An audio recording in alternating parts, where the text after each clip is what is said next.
I want to jump right in the short period of time I have, because I'm in this weird state in my life where I am incredibly excited. I literally get up every morning with this amazing enthusiasm about what can be, but this very deep, sobered understanding of what is.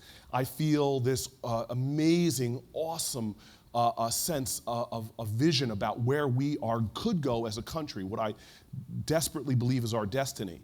But I get very humbled when I look at the challenges. And I want to jump into this in a way that you may not expect, but I would like to take us to what is a reality for thousands and thousands of Americans.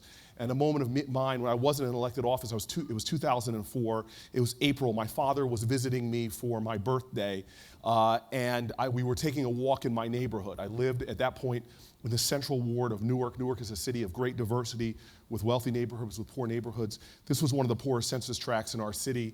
I was living in some high-rise public housing projects, and we were walking down the road, and I'll never forget the gunshots that rang out, sounded like cannon fire, because they echoed between many of the buildings, and I turned around to see kids running down the hill towards me, screaming. And I sprinted through the children to get to the steps, where I saw another kid sort of holding onto the banister, stumbling backwards, and I caught him in my arms, looked over his shoulder, and I saw his white t-shirt just filling with red blood.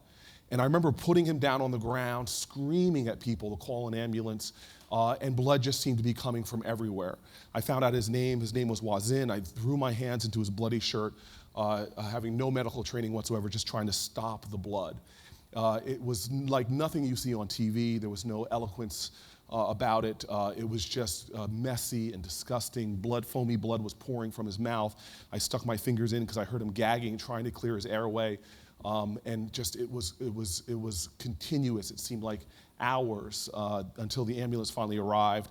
By that time, his body was lifeless. I was pushed out of the way. They ripped open his t-shirt, and he had 3 bullet holes in the front of his chest and 1 on his side.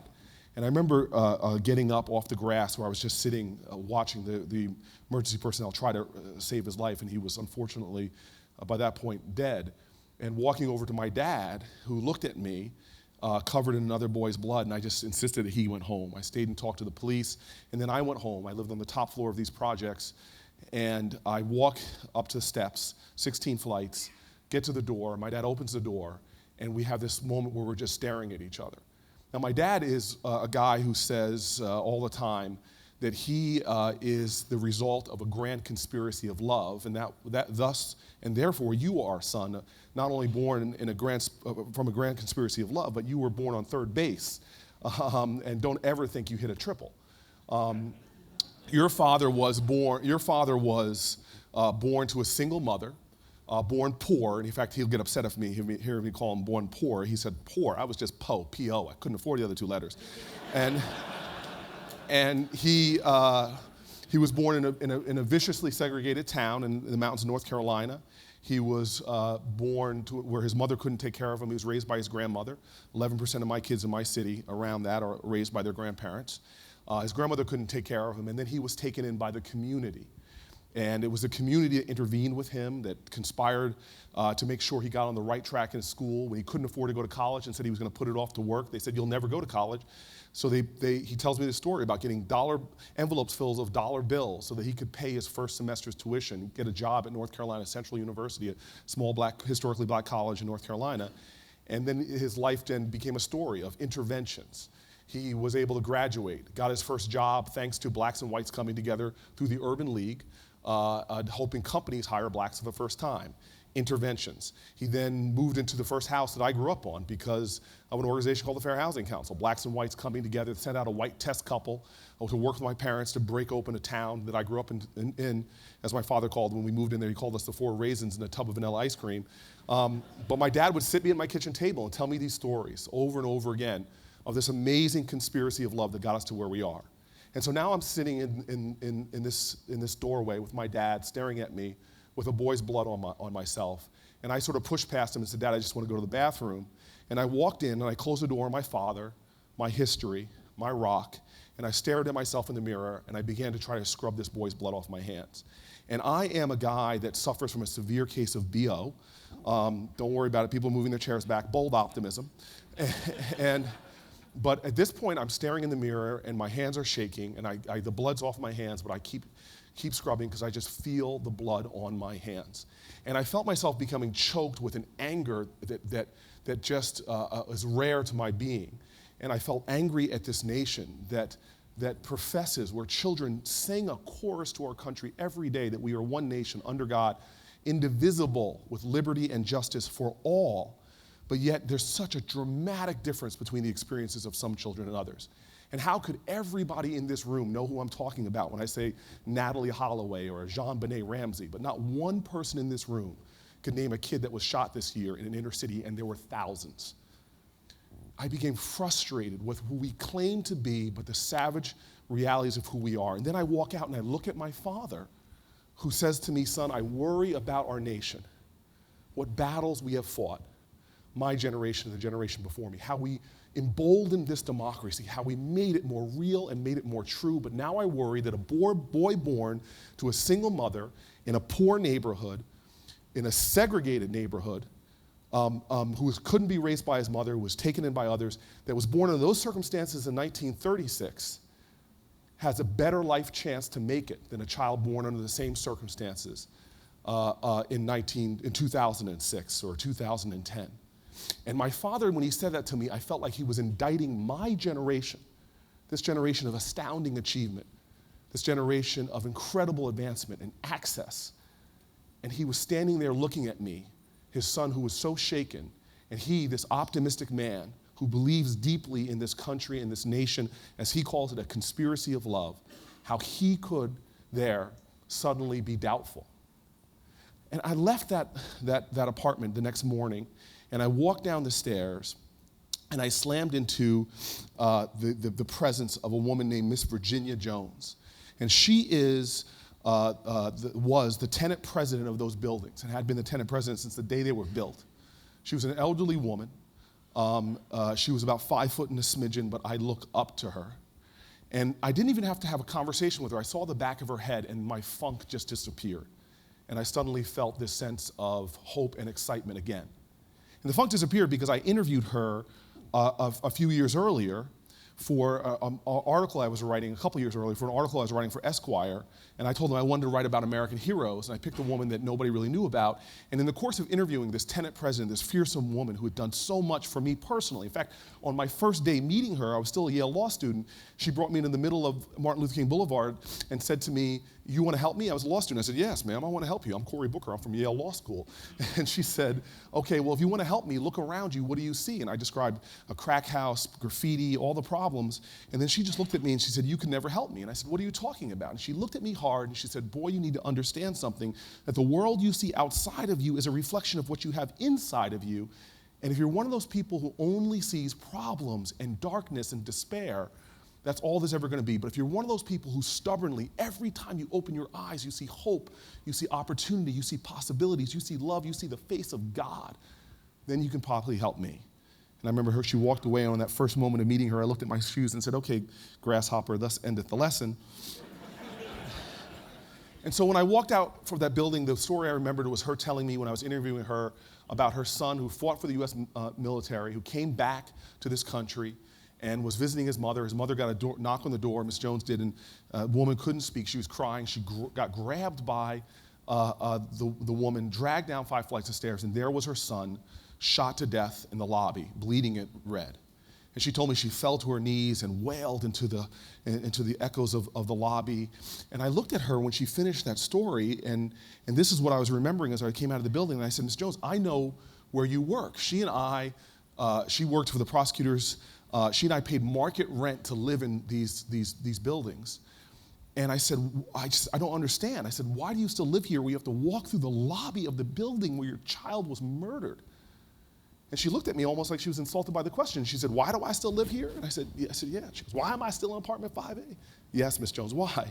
And she goes, why am I still the tenant president from the day these buildings were built 40 years ago? And I said, yes, Miss Jones, why? And she stuffed out her chest and she said, because I'm in charge of Homeland Security. Now, to me, this is what keeps me fired up in Newark, is that I live in a city with the most stubbornly hopeful, the most audaciously determined, individuals who have not given up on the truth of the American dream and confront in every moment the unfulfilled, unfinished dream. And there are people that realize in an intellectual and spiritual way that if we who are on the front lines of this fight for America can't solve this problem, the country as a whole will suffer. As Langston Hughes said, there is a dream in this land with its back against the wall. To save the dream for one, we must save it for all. And what gives me hope is after 5 years in a job that people told me that would ground down my idealism, which would squeeze out my optimism, my hope, which would make an idealist a realist, I'm telling you that I am hope unhinged. Because I see the national problems that we have every day when I leave my apartment in Newark, New Jersey. And I see how they are a cancer on the soul of this country and our economy. But I also see Newark, New Jersey, like so many other cities, are littered with examples, are littered with models that demonstrate to us that there is a way out, and in fact that our challenges do not reflect a lack of capacity to deal with them, but they reflect a lack of collective will. And this is what has me both so fired up and angry, but also incredibly hopeful and full of love. Let me deal with two complex problems. And I love talking about these problems to people of any political persuasion. Because whether you are somebody who hates big government or believes in government, you have to join with me in saying that perhaps some of the greatest waste in America right now is the fact that we're investing in systems that produce such abhorrent failure. The criminal justice system is one of those systems that we spend billions of dollars annually in a correctional system in New Jersey, for example, that does nothing to correct the problems. The other system is this system of public education that right now is failing to prepare the majority of our children for a 21st century economy that is a knowledge-based economy. The more you learn, the more you earn. And forget about earn, the more you contribute, the more you grow. Now, the criminal justice system, actually, my team said this is crazy. My friend Michael Bloomberg says this all the time. We're unconscious to the fact that every day we have Virginia Tech in America. Every single day. There are 30 plus people murdered in our city, countless more that are shot. And I always joke with my friends, I said, that guys who get shot don't show up to the hospital with health insurance. In fact, we found out that the victims of shootings in our city, about 80-something%, 83 or 84% of them, have been arrested before. And the average arrests are 10 times that they have been engaged in the criminal justice system as adults, not to mention their child arrests. We couldn't believe it when we started seeing this pattern that we have in America of criminality that becomes ingrained, in fact, generationally ingrained, because the children most likely to go to prison in America are children of incarcerated adults. And so we started looking at this system and saying, why are we engaged in this ridiculous game that we believe that somehow there's some correlation between the more arrests we do and the lower crime there'll be? There's no correlation whatsoever. And that my police officers, one of them who's here, sitting over there on the side, yes, he has his gun with him. Jim Steyer, behave yourself or we're coming after you. My police officers could drive by corners and name the guys there. And when we would get out in the corners and I would engage the fellas would know who the police officers are. And so we started saying that there has to be the ability for Americans to innovate a way out of this. There's got to be a way to create radical shifts in realities. And we said, let's start experimenting with system change to demonstrate in a policy way that we have choices in America to make. And so we started looking around, well, who is doing something to end this nightmare, that when a person is arrested, that they won't leave a system with 60 to 70 plus coming right back. And so we started trying to find new ways. We looked at programs all around the country. First of all, we found out when we interviewed guys that they come out and they all express a desire to do the right thing. One of my friends who's very involved in the criminal justice system, guys on the street, says, look, 5% are knuckleheads. You can go to any profession, from politicians to you name it. 5% of us are maybe knuckleheads and belong under a prison. But 95% actually are far more rational economic actors than you think. And so a guy coming out of prison who can't get a driver's license, they know who they are to arrest him, but he comes out, doesn't have identification, it's an amazing struggle, doesn't want to go see the mother of their children because they owe them so much money in child support payments, has warrants out for their arrest, because in prison they had a traffic ticket, became a failure to appear, failure to pay, failure to appear, then a warrant. All of these administrative law problems, we start listening to them and said, okay, let's innovate. We found out that there was no legal support for these guys, so we pulled all of our law firms in Newark together to create the nation's first pro bono legal service project. And we said to the law firms, help us stop crime. A little bit of administrative law help could help these guys, and it was amazing. The law firms found that their associates were loving it because they liberated the economic potential of guys, helping them expunge records, get driver's license, and ID. We said, well, look at these guys, they're coming out and they need rapid attachment to work. This is a bad economy, but let's find out ways to get them attached to work. And we've done everything in Newark, from partnering with the Doe Fund to start businesses that fill a niche in our city. We found out that we didn't have any fumigation businesses based in Newark, so we started a fumigation company solely for the purpose of hiring guys when they come home. It's called Pest at Rest. I did not think of the name. We realized, guys, it's got to be a better marketer in this room, please. It sounds like a spa for bugs. We found out that guys coming home, that one of the biggest things they said they wanted to be, imagine this, was great fathers. But yet they were often absentee fathers. And you talked to them about why that was, and there were logical reasons that they had for not being involved in their kids' lives. So we created a partnership program with these guys where we brought in other men to be mentors to the guys, fathers being mentors to other fathers. We actually created a fraternity of men around it. I wasn't a fraternity at Stanford, but I wanted to create one, so we created Delta Alpha Delta Sigma, dads. And we had parenting classes, because I learned how to be a dad, even though my parents started saying, why aren't you one? I learned how to be a dad because, 5 o'clock in the morning when I was in first grade, the first sound I would hear on a snow day would be my dad shoveling the driveway, because he was going to get to work, snowstorm or not. So we started getting parenting classes, group activities for the women. We actually sat the women down and helped the men negotiate child support payments, took care of everything. And before you knew it, we had this program that now over 5 years has a recidivism rate, not where New Jersey's is, about 65%, it has a recidivism rate lower than 3%. We have a program now, a one-stop center, partially funded by the Manhattan Institute. I've got a right-leaning think tank in New York, partnering with grassroots activists who can't even say the word Republican without gagging,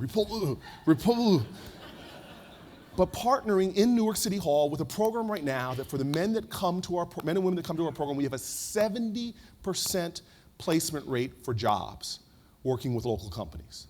That one small aspect of our program has saved the state of New Jersey millions of dollars.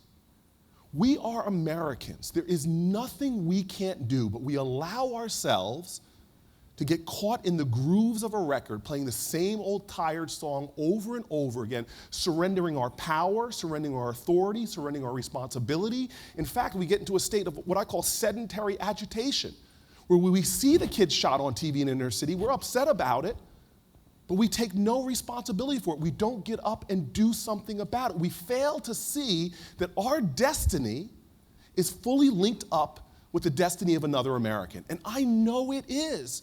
Go to Google and put in the words McKinsey disparity education. A report will pop up, a 2009 McKinsey report, where they looked at the impact in America of the disparities of educational outcomes alone. They said the impact on GDP alone is about $1.3 to $2.3 trillion. Trillion dollars. You see, something I know is that genius is equally distributed in America. Equally distributed. You'll find it everywhere, from inner cities to suburbs, from farm areas, and that our greatest natural resource as a nation is the minds of our children.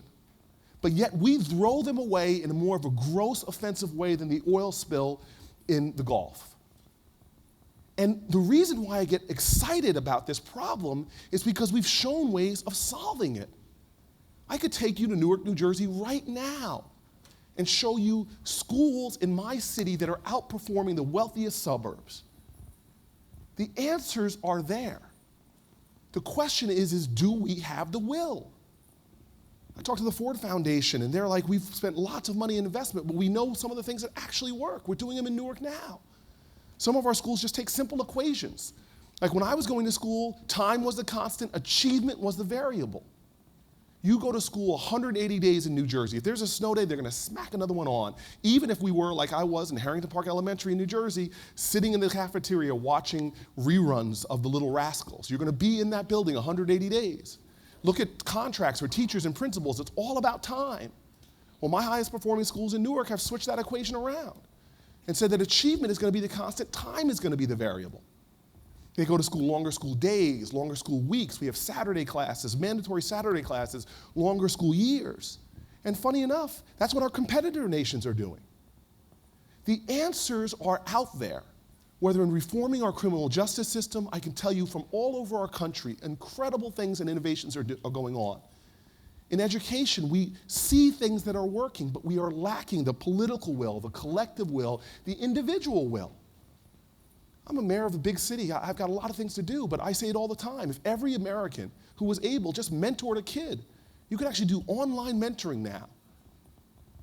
All mentoring, I've seen study after study shows you drive down the level of criminal activity, you drive down the level of early sex practices, you drive up the success of schools, but yet we as Americans who drink deeply from wells of freedom and liberty that we did not dig, we eat lavishly from banquet tables that were prepared for us by our ancestors. We're too often just sitting around getting drunk on the sacrifice and struggle of other people's labors and forgetting that we're a part of a noble mission in humanity. The First Nation formed not as a monarchy, not as a theocracy, but as an experiment, an ideal that a diverse group of people, that when we come together, e pluribus unum, that if we join together, that we can make a greater whole out of the sum of our parts. And so here we are, standing at a crossroads in our country.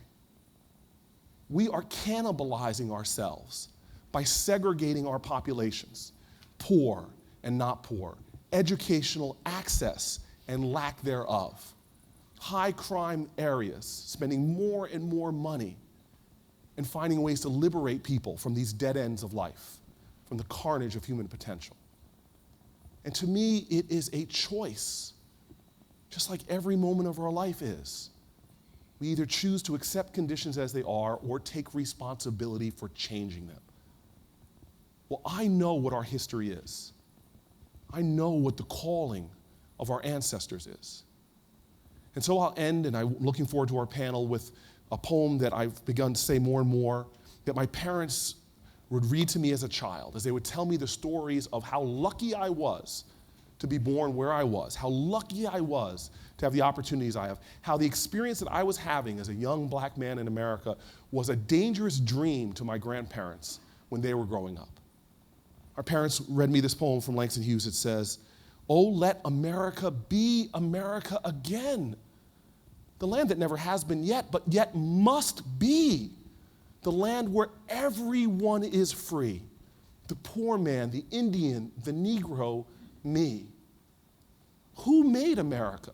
Whose sweat and blood, whose faith and pain, whose hand at the foundry, whose plow in the rain must make our mighty dream live again? Oh yes, I say it plain, America never was America to me. But I swear this oath, America will be. Our generation must say collectively, not on our watch. This will not be the generation with more people in poverty than our parents. This will not be the generation with lower literacy rates than our parents. This will not be the generation where our economy declines in comparison to the rest of the world. We know we have the capacity, but as our leaders have said, there can be no progress without struggle. As King said, change will not roll in on the wheels of inevitability. It must be carried in by patriots and soldiers for truth and justice, and I say the American way. Thank you.